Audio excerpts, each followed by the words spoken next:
VDD चाळीतील रहिवाशांची स्वप्नपूर्ती, पुनर्विकास प्रकल्पाच्या पहिल्या टप्प्यातील घरांच्या चावीचं मुख्यमंत्र्यांच्या हस्ते वाटप।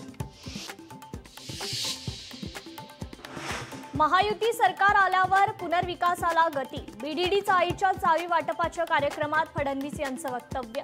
अनेकांनी फक्त स्वप्न दाखवली म्हणत विरोधकांवर मात्र निशाणा। धारावीचे कामही असेच पूर्ण करू, काही वर्षात महायुतीचं सरकार हे काम करून दाखवेल, बीडीडी चाळीतील कार्यक्रमात उपमुख्यमंत्री अजित पवारांचं वक्तव्य। लोढा हे मंत्री आहेत, कोणत्याही समाजाचे नेते नाहीत, राज ठाकरेंचा हल्लाबोल।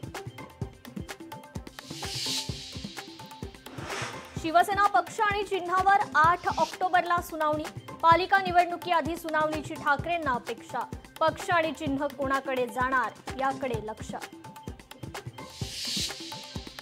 राष्ट्रीय स्वयंसेवक संघाने सावध राहिलं पाहिजे, भाजपमधील आयारामाबद्दल गोविंद देवगिरी महाराज यांचं वक्तव्य।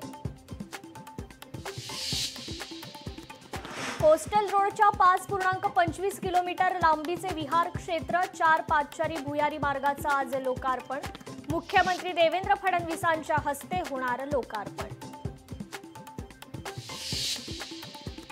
यावर्षी देखील खड्ड्यांचा दंड माफ करा, गणेशोत्सव समन्वय समितीचे मुख्यमंत्र्यांना विनंती पत्र, गणेशोत्सव आढावा बैठकीत मुद्दा उपस्थित। मुदत संपत आल्यानंतरही 70% वाहने अद्याप HSRP विना, वाहनांनी पाटी बदलण्यासाठी उद्या मुदत संपणार।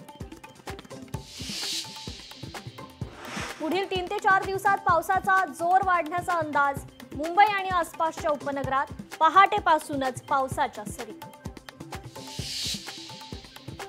ICICI बँक अखेर नमली, मिनिमम बॅलन्सच्या निर्णयात टीकेनंतर बदल, नवीन खात्यांसाठी किमान 50,000 रुपयांची शिल्लक ठेवण्याची अट रद्द।